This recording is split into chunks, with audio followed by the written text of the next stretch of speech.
Hello students. आज के हमारे इस वीडियो में हम लोग आ, पर्यवेक्षण तंत्र के की भूमिका के बारे में पढ़ रहे थे। तो जैसा कि पहले मैं अपने पिछले वीडियो में पर्यवेक्षण तंत्र की भूमिका के बारे में आप लोगों को बता चुकी हूँ कि सुपरविज़न किस चीज़ को कहते हैं, क्या उसकी भूमिका होती है हमारे विद्यालय प्रबंधन में। और उसी क्रम में मैंने आप लोगों को बताया था एनपीआरसी और बीआरसी की क्या क्या ड्यूटीज़ होती हैं और एनपीआरसी और बीआरसी का क्या रोल होता है विद्यालय पर्यवेक्षण तंत्र में। तो उसके बाद हम लोग बात करते हैं, उन सब के बारे में हम लोग पूरी तरह से जान चुके थे। और उसके बाद अब हम लोग बात करते हैं खंड शिक्षा अधिकारी यानी कि बीईओ। बीईओ की क्या भूमिका होती है हमारी जो पर्यवेक्षण तंत्र है, ऑब्जर्वेशन की जो टीम होती है, उसमें बीईओ की क्या भूमिका होती है। खंड शिक्षा अधिकारी जो है वो ब्लॉक एजुकेशन ऑफिसर होता है जो कि ब्लॉक पर बैठता है। यानी कि जो खंड शिक्षा अधिकारी है वो जैसे बीआरसी होती है, बीआरसी का जो ब्लॉक होता है उसी ब्लॉक पर बैठता है और ये शिक्षा के एक इम्पॉर्टेंट अधिकारी के रूप में कार्यरत रहता है। और जैसे कि कहने का मतलब ये है कि जिला स्तर पर जो बीएसए का काम होता है वही खंड स्तर पर बीईओ का काम होता है, तो उसी हिसाब से वो कार्य करता है। तो उसकी ड्यूटीज़ जो बीईओ की जो ड्यूटीज़ होती हैं उनके बारे में देख लेते हैं। खंड स्तर पर विकास के समस्त विद्यालयों का पर्यवेक्षण करना तथा प्रशासनिक एवं शैक्षिक गतिविधियों एवं व्यवस्थाओं को ठीक प्रकार से देखना।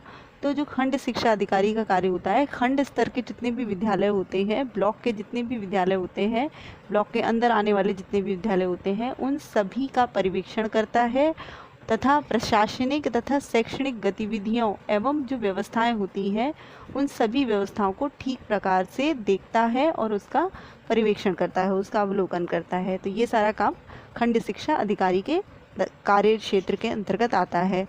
समय समय पर निर्धारित मानकों के आधार पर नवीन प्राथमिक एवं पूर्व प्राथमिक या माध्यमिक विद्यालयों की स्थापना एवं स्थानांतरित करने के प्रस्तावित हुए जिला बेसिक शिक्षा अधिकारी को भेजना एवं स्वीकृति के अनुसार कार्यवाही करना। यानी कि जो समय समय पर अगर कोई भी विद्यालय है या प्राथमिक विद्यालय या विद्यालय होते हैं उन सभी को मतलब उन सभी के स्थापना अगर करे मतलब उन विद्यालयों को एस्टेब्लिश किया जाना है या फिर उनको स्थानांतरित किया जाना है, उसके लिए यदि कोई प्रस्तावित है वो विद्यालय, उनको संज्ञान में लेता है और उन पर एक रिपोर्ट वो तैयार करके फिर उसके बाद उसको बेसिक शिक्षा अधिकारी यानी कि बीएसए के पास भेजा जाता है। और वहाँ से जो भी सिफारिशें आती हैं या जो भी ऑर्डर्स आते हैं बीएसए के पास से, बीएसए अपने उच्च अधिकारियों को उन चीज़ों को भेजेंगे तो उनके हिसाब से वो कार्यवाही करता है। तो जो यानी कि बीईओ है वो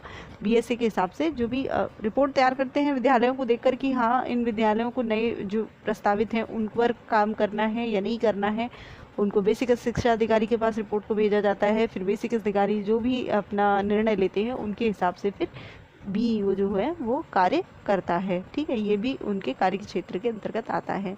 फिर प्राथमिक शिक्षा से संबंधित समस्त विशेष योजनाओं तथा विद्यालय भवन एवं अतिरिक्त कक्ष निर्माण, छात्रवृत्ति, पाठ्य पुस्तक एवं निःशुल्क यूनिफॉर्म वितरण तथा मिड डे मील योजनाओं का प्रभावी क्रियान्वयन एवं अनुसरण कराना।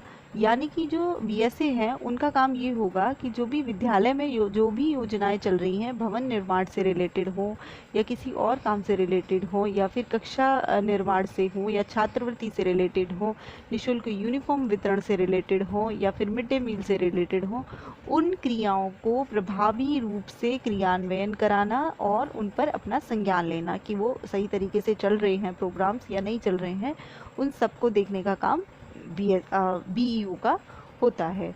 उसके बाद शिक्षा का अधिकार अधिनियम 2009 के अंतर्गत 6 से 14 वर्ष की आयु वर्ग के स्कूल न जाने वाले जो बालिकाएं हैं उनको चिन्हित कर उनके लिए विद्यालय सुविधा उपलब्ध कराना तथा समस्त विद्यालयों की प्राथमिक शिक्षा पूर्ण किए जाना सुनिश्चित करना। यानी कि बीएसए का ये काम है कि जो आरटी एक्ट 2009 है उसके अंतर्गत जो भी विद्यालय में बच्चे नहीं आ पा रहे हैं या उनके रीजंस क्या क्या हैं, तो उन सभी चीज़ों का परीक्षण करना, उनका भी अवलोकन करना और ये सुनिश्चित करना कि ब्लॉक में जितने भी विद्यालय हैं, उन विद्यालयों के आसपास के जितने भी बच्चे हैं, वो सभी 6 से 14 वर्ष तक के सभी बच्चे विद्यालय में उनका नामांकन हो, शतत नामांकन हो और मतलब विद्यालय में उनका नामांकन हो, उनके एडमिशन्स हो, इस सारी चीज़ को सुनिश्चित करना ये भी बीईओ का काम है। वो अपने हिसाब से उस चीज़ को अवलोकन करते हैं और सारी चीज़ों पर कार्यवाही की जाती है। विद्यालय को प्रति वर्ष दिए जाने वाले विभिन्न अनुदान तथा विद्यालय मरम्मत विकास अनुदान, जैसे जो भी अनुदान होते हैं, जो विद्यालय मरम्मत अनुदान है या फिर टीएलएम की सुनिश्चित व्यवस्था एवं उपभोग सुनिश्चित करना तथा स्थलीय सत्यापन है उनको देखना, उनके लिए भी जो रुख है वो इख्तियार करना कि भाई जो भी अनुदान आ रहा है विद्यालय में उनका प्रॉपर यूज़ हो रहा है या नहीं हो रहा है, या टीएलएम ग्रांट जो भी आती है विद्यालय में वो प्रॉपर तरीके से यूज़ हो रही है या नहीं हो रही है, वो सब भी बीईओ जो है वो देखता है ऑब्जर्वेशन के थ्रू विद्यालय में आकर कि ये चीज़ें धरातली स्तर पर है या नहीं है। शिक्षा के लिए सामुदायिक सहभागिता के अंतर्गत ग्राम शिक्षा समितियों तथा विद्यालय प्रबंध समितियों को सक्रिय एवं प्रभावी बनाना। तो जो बीईओ है वो ग्राम शिक्षा समिति जो होती है विद्यालय की तरफ से जो बनाई जाती है, और विद्यालय प्रबंध समिति जो है वो लोग सक्रिय रूप से और प्रभावी रूप से कार्य कर रही हैं या नहीं कर रही हैं, उन सबको भी देखते हैं। ब्लॉक संसाधन केंद्र समन्वय के रूप में ब्लॉक संसाधन केंद्र पर आयोजित होने वाली बैठकों तथा प्रशिक्षणों के आयोजन, विद्यालयों का एकेडमिक एजेंडा तैयार करना तथा इसके क्रियान्वयन में शैक्षिक नेतृत्व प्रदान करना। तो यानी कि जो भी बैठकें आयोजित होती हैं मतलब ब्लॉक पर जो भी बैठकें आयोजित होती हैं उन सबको करवाने का काम, और उनके जो भी एकेडमिक एजेंडे बनाते हैं वो लोग, जो भी नियम वगैरह बना रहे हैं विद्यालय के लिए, उन सभी का देख रेख करने का काम वो भी बीईओ के अंडर में आता है। शिक्षा तथा शिक्षकों तथा शिक्षा मित्रों की विद्यालयों में उपस्थिति सुनिश्चित करना कि भाई विद्यालय में शिक्षक आ रहे हैं या नहीं आ रहे हैं, इन सबको भी देखते हैं। तो जो बीईओ हैं वो इन सारी चीज़ों को सुनिश्चित करते हैं। उसके बाद पर्यवेक्षण के दौरान विद्यालय में मध्याह्न भोजन की गुणवत्ता मीनू के अनुसार पौष्टिक आहार के संबंध में निर्देश देना एवं उनसे संबंधित आख्या उच्च अधिकारियों को भेजना। तो जो मिड डे मील से रिलेटेड जो भी निर्देश दिए जाते हैं कि भाई पौष्टिक आहार होना चाहिए, उन सभी चीज़ों को देते हैं और उनसे रिलेटेड जो भी रिपोर्ट तैयार की जाती है वो सब कुछ उच्च अधिकारियों तक पहुँचाने का काम बीईओ का होता है। उसके बाद विकास खंड में संचालित कस्तूरबा गांधी विद्यालयों से संबंधित सुचारू व्यवस्था सुनिश्चित करना। तो जो भी ब्लॉक में कस्तूरबा गांधी विद्यालय होते हैं उनके सुचारू रूप से जो व्यवस्थाएं सुनिश्चित की गई हैं वो चल रही हैं ना या नहीं चल रही हैं, उन सारी चीज़ों को भी देखने का काम बीईओ का होता है। तो इस तरीके से ये जो बीईओ है वो भी शिक्षा के क्षेत्र में एक बहुत महत्वपूर्ण भूमिका निभाते हैं जो पर्यवेक्षण का कार्य है उसमें। उसके बाद डाइट आ जाती है। डाइट यानी कि जिला शिक्षा एवं प्रशिक्षण संस्थान, इनका भी एक विशेष महत्वपूर्ण काम होता है विद्यालयों के पर्यवेक्षण के क्षेत्र में, पर्यवेक्षण तंत्र के रूप में।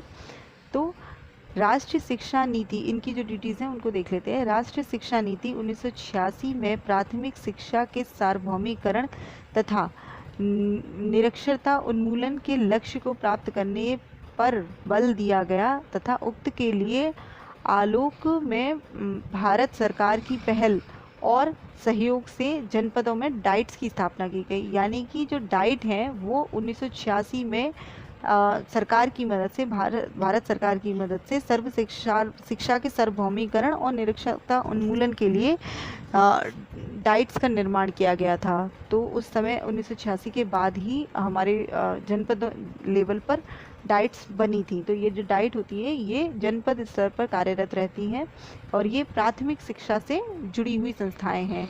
ठीक है, प्रारंभिक शिक्षा के सार्वभौमिकरण में सहयोग प्रदान करती हैं। डाइट्स का सबसे पहला काम क्या है? प्रारंभिक शिक्षा जो है उसके सार्वभौमिकरण में सहयोग प्रदान करना।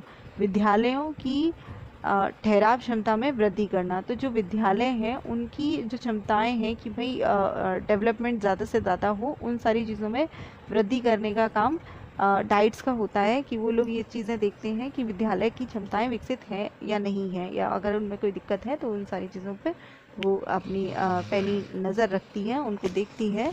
ये सारी चीज़ें हैं। विद्यालय की उपलब्धि स्तरों का उन्मूलन करना, विद्यालय की जो भी उपलब्धि स्तर है उनको किस तरीके से और बढ़ाया जा सकता है, उन सारी चीज़ों पर ये जो डाइट्स होती हैं वो काम करती हैं। ये प्रशिक्षण संस्थान भी हैं, इनमें बीटीसी इत्यादि का कोर्सेज कराए जाते हैं, तो वो सारी चीज़ें भी यहाँ पर होती हैं। और साथ में जो डाइट के कोऑर्डिनेटर होते हैं या डाइट प्राचार्य हैं, वो भी विद्यालयों में जाकर ऑब्जर्वेशन का काम करते हैं और देखते हैं कि किस तरीके से जो सारी चीज़ें सुचारू रूप से चल रही हैं या नहीं चल रही हैं, उन सबको देखने का काम भी डाइट्स का होता है। शिक्षक शिक्षा के स्तर को सुन्नत करना, यानी कि उसको उन्नति प्रदान करना, ये सारा काम भी जो है डाइट्स का है। शिक्षक शिक्षा की क्षेत्र में भी काम करती हैं। जनपद में स्थानीय स्तर पर शैक्षिक समस्याओं की पहचान करके और उनके समाधान हेतु क्रियात्मक शोध का काम करना, ये भी इसका काम होता है कि क्रियात्मक शोध एक्शन रिसर्च जो होते हैं उनको करती है तथा संबंधित इकाइयों के सहयोग एवं मार्गदर्शन करती हैं। तो जो भी इससे रिलेटेड चीज़ें होती हैं उन सब में सहयोग प्रदान करती हैं और उनका मार्गदर्शन करती हैं। राज्य स्तर से लेकर ग्राम स्तर की शिक्षण संस्थाओं के लिए या फिर शिक्षण संस्थाओं के बीच में एक कड़ी का रूप में कार्य करती हैं। तो जो राज्य स्तर की जो भी संस्थाएं होती हैं वो और ग्राम स्तर की जो भी संस्थाएं होती हैं उन सभी के रूप में कड़ी का काम करती हैं। ये डाइट्स जो होती हैं वो डाइट्स का भी एक बहुत इम्पोर्टेंट रोल होता है हमारी जो विद्यालय स्तर की जो शिक्षा है उसमें। ओके, उसके बाद आता है जिला कोऑर्डिनेटर का पद। तो जो डिस्ट्रिक्ट कोऑर्डिनेटर होते हैं, जिला समन्वयक, इनका जो पद था वो सर्व शिक्षा अभियान के अंतर्गत इस एक पद का सृजन किया गया था। और ये पद बेसिक शिक्षा अधिकारी यानी कि जो जिला शिक्षा अधिकारी थे यानी कि BSA, इनके अंडर में इनकी अधीनस्थता में इन पदों का सृजन किया गया था, जो कि इस बात पर संज्ञान लेने के लिए कि जो सर्व शिक्षा अभियान के चीज़ें जो सर्व शिक्षा अभियान के अंतर्गत जो सिफारिशें की गई हैं उन सबको पूर्ण रूप से कार्य कर रही हैं या नहीं कर रही हैं, उन सारी चीज़ों के लिए इनका सृजन किया गया था जिला समन्वयक का पद। तो उसमें ये कुछ पद सृजित किए गए थे, जिसमें जैसे जिला समन्वयक प्रशिक्षण, तो यानी कि जो प्रशिक्षण की गुणवत्ता को विकसित करने के लिए किया गया था, तो वो जिला कोऑर्डिनेटर का एक पद था। फिर जिला समन्वयक यानी कि बालिका शिक्षा, तो जिला शिक्षा समन्वयक जो कोऑर्डिनेटर थे वो बालिका शिक्षा से रिलेटेड एक पद सृजित किया गया, उस पर बालिका शिक्षा को देखते हैं वो। फिर एक समेकित शिक्षा थी, उसके लिए जिला कोऑर्डिनेटर का पद सृजित किया गया। सामुदायिक सहभागिता के लिए जिला समन्वयक का पद सृजित किया गया। और वैकल्पिक शिक्षा के लिए जिला समन्वयक का पद सुनिश्चित किया गया। और उसके बाद एक है इसमें निर्माण शिक्षा, जो निर्माण शिक्षा है विद्यालय की या उससे संबंधित उन सभी के लिए इसका एक पद सृजित किया गया। जिला समन्वयक द्वारा ब्लॉक समन्वयक द्वारा प्रस्तुत प्रबंधकीय प्रस्ताव पर विचार किया जाता है तथा उचित प्रस्ताव को स्वीकृत करते हुए उच्च अधिकारियों को प्रेषित किया जाता है। तो जो जिला समन्वयक का काम होता है वो जिला समन्वयक द्वारा और ब्लॉक समन्वयक द्वारा, यानी कि जो ब्लॉक स्तर पर और जिला स्तर पर जो कोऑर्डिनेटर कार्य करते हैं उनको वो लोग अपने उच्च अधिकारियों को जो भी रिपोर्ट्स तैयार करते हैं उनको अपने उच्च अधिकारियों को प्रेषित की जाती है। शिक्षा की दृष्टि से पिछड़े तथा दुर्गम स्थानों के विद्यालयों में प्रबंध हेतु पर्यवेक्षण के लिए सुझाव प्रस्तुत करते हैं। तो जो जैसे शिक्षा की दृष्टि से कुछ पिछड़े हुए एरियाज होते हैं उनमें जिला समन्वयक पर्यवेक्षण के लिए जाते हैं और उसमें जो सुझाव वगैरह देने का कार्य है वो जिला समन्वयक का होता है। ब्लॉक संसाधन केंद्र का निरीक्षण करना तथा उनसे विद्यालय प्रबंध संबंधी जो आंकड़े होते हैं उनको एकत्रित करना, यानी कि जो ब्लॉक्स जो हैं, जो ब्लॉक पर जो BRC पर का भी निरीक्षण करते हैं ये और NPRCs का भी, और फिर उनसे संबंधित जो प्रबंध संबंधी जो भी रिपोर्ट्स तैयार की जाती हैं वो तैयार करते हैं और उनको अपने जो उच्च अधिकारी हैं उन तक पहुंचाया जाता है। विद्यालय को जिला स्तरीय प्रबंध की योजना में अपनी सहभागिता का प्रदर्शन करना। यानी कि जो विद्यालय की जिला संबंधी जो भी प्रबंध होते हैं, उनसे रिलेटेड जो भी चीज़ें होती हैं उनमें सहभागिता करते हैं।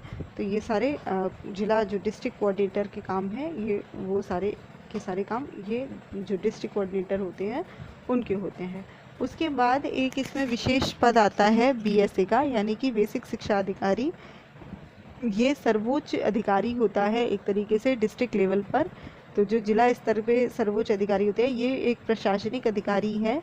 और बीएसए की जो भी रिस्पॉन्सिबिलिटीज़ होती हैं पर्यवेक्षण तंत्र में, अगर हम उनकी बात करें तो जिस प्रकार बीईओ का काम होता है ब्लॉक स्तर पर, उसी प्रकार बीएसए के सारी ड्यूटीज़ होती हैं वो जिला स्तर पर होती हैं।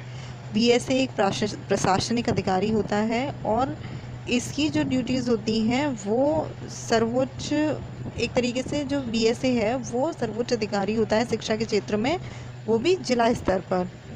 तो ये जो अधिकारी है ये अपने इसका जो निर्णय होता है वो सर्वमान्य होता है डिस्ट्रिक्ट लेवल पर यदि हम बात करें तो।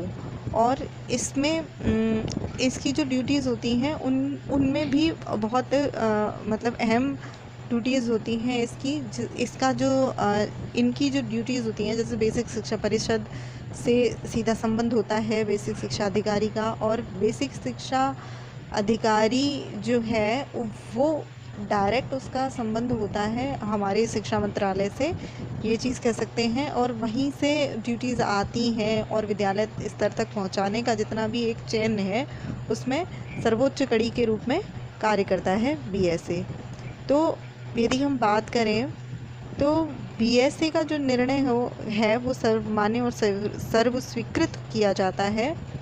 जिले के समस्त प्राथमिक विद्यालयों की जो प्रबंधकीय व्यवस्था होती है उसका उत्तरदायित्व बेसिक शिक्षा अधिकारी के कार्यक्षेत्र के अंतर्गत आता है, उसी को ये सारी चीज़ें देखनी होती हैं। अब इनकी ड्यूटीज़ की यदि हम बात करें तो हम ये कह सकते हैं कि जिला बेसिक शिक्षा अधिकारी का प्रमुख कार्य समय समय पर जिले के द्वारा या फिर जिले के जो विद्यालय होते हैं उन सब का निरीक्षण करना होता है, उन सब के विकास हेतु अपने सुझाव प्रदान करना होता है या अपने सुझाव देने होते हैं अपने जो निचले स्तर के अधिकारी हैं या फिर उच्च अधिकारियों को, उन सभी को वो सुझाव देता है जिससे कि शिक्षा की गुणवत्ता में विकास हो सके।